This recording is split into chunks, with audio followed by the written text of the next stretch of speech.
So our second guest on the show is the legal practitioner of repute and one of the admirable proteges who rose from Ganifuayemi Chambers is no other than Muiz Banire. Gosh, you people know how I've admired this man from afar. He is a son, a human rights activist who have served as 3-term commissioners of Lagos State, a former national legal advisor of the All Progress Congress and former chairman of the Asset Management Corporation of Nigeria. I can go on and on about his profile, but again, son, you're also welcome to be on the show today. Great to have your legal might and caliber on the show to discuss the critical societal issues that we have at hand. What is your legal perspective when it comes to the sexual violence in Nigeria?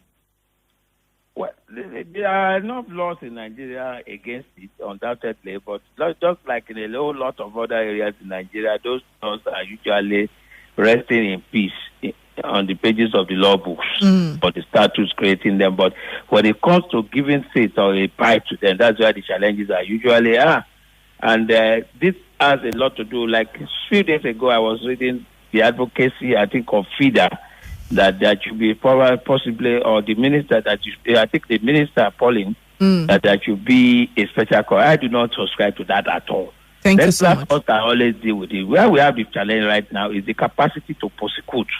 And that's what needs to be developed specially. So I'm glad you touched on that, sir. So rape from your own years of experience and legal exposure, what is your social and mental perspective to the sexual disorder? You know, when I say disorder, rape, so to speak, it seems it has a different outlook in Nigeria. What's your take on it, sir?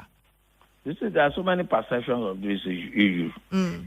Legally, everybody knows rape is illegal, undoubtedly. Absolutely, and sir. There's no excuse whatsoever for you for raping or assaulting any other person sexually. No excuse whatsoever. Of course, the moralists will come up with the argument that you do not invite them, but that some maybe because the way and manner in which some of these our ladies of nowadays dress, where they go into, and some of the non-safety measures that they themselves take. Those are the issues. And so, but the truth of the matter is that whichever way you look at it, it's illegal. So if we take it from that perspective, then we must know that there are so many issues in the society today. And we are looking at it sectorally, in the sense that we are looking at rape as an issue now. But I tell you, what is happening to us as a nation today is what I consider to be the fact that we have lost all sense of values. Yes. Totally. Yes. Virtues and values has collapsed in Nigeria. There is no ethics again. No minimum content of national, not even an aggregation of opinion on the sense of what is good. I agree with you, sir. And I think these are the fundamentals we have to return to. Until we return to these fundamentals, honestly speaking, we'll just be running from one post to the pillar. You're right. That is what is happening now. Today we will shout rape today. Tomorrow we will start corruption. Tomorrow, next tomorrow you start. Exactly. That's how we've been going. In circles. Yes, you're absolutely right. And thank you so much for saying that. But you know, what is your legal penalty for a court decided rape in Nigeria? You know, having someone like you in the studio. I don't even know again. Why do I say so? A lot of things are putting different things now. I know a state recently that I don't know whether they pass it. They are recommending even death penalty for rape. But basically, it used to be in those days 14 in most of the criminal laws. But now different states are looking at different penalties now.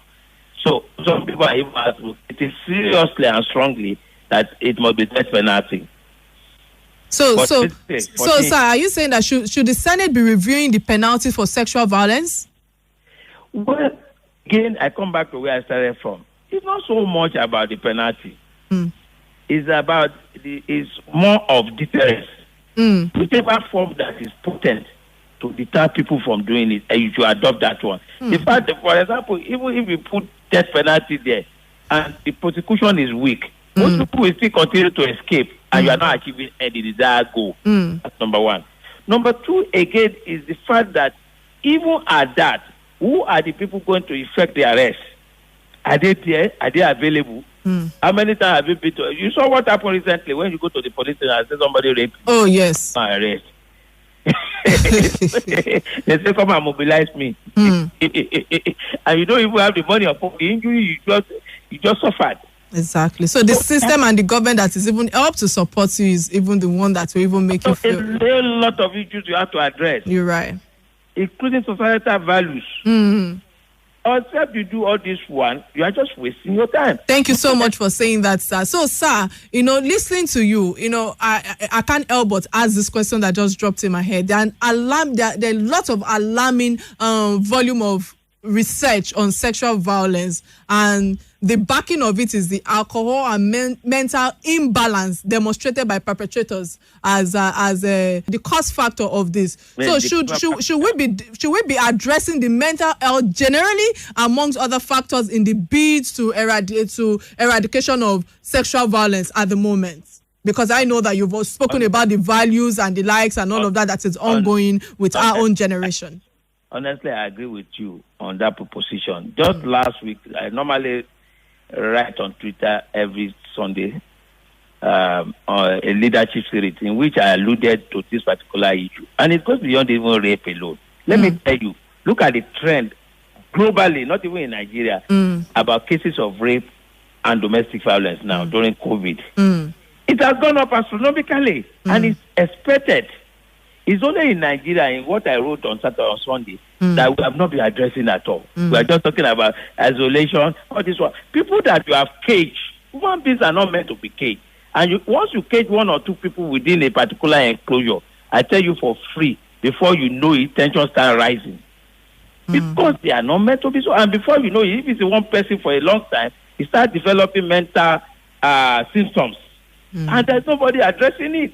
People go into depression regularly now. You're right. So there are all manners of mental issues now. And that is why you have all these challenges on the rise. But unfortunately, our Nigerian government up to now, including the PTF, is not even saying anything about mental health. Exactly. And there are more people. That's why you continue to have more cases of even suicide, more cases of people even engaging in all manners of violence.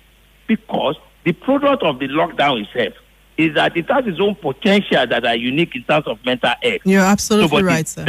Yes, thank you so much for rape. Yeah. Thank you so much for that. And I cannot help because I know that as a legal luminary, because I'm one of those who is so proud of your work. So how do we handle cases of counter allegations and false allegations when it comes to rape? Well, the truth of the matter is that for you to establish rules, you need specialists to be able to testify.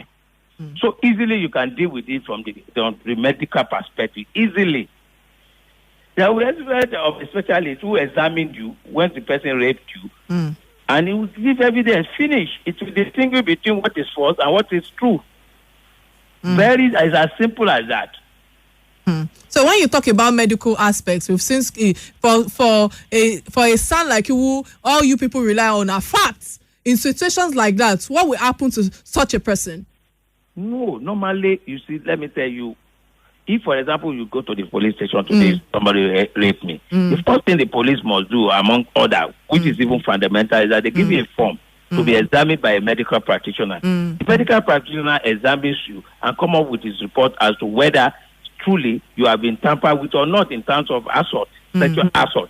And that report will form the kernel of the prosecution. Without it, you can't prove it.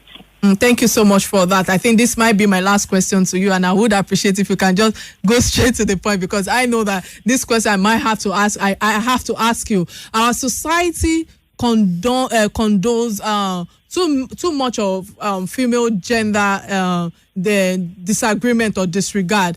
For instance, in marketplaces, we've seen male traders mishandling or sexually harassing female customers and even passerbys. It's an offensive, for me, it's an offensive thing, and it's offensively terrible that no one or nobody is actually talking about it because it has become a trend or a culture in our own system. What needs to be done to eradicate this, sir?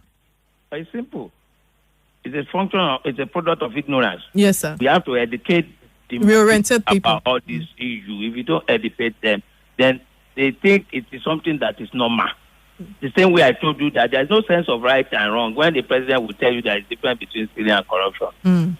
So, in the same manner, say, what is wrong with that? Me eating the lady at the back or touching her. What is wrong? Because as far as the society is concerned, it's no big deal.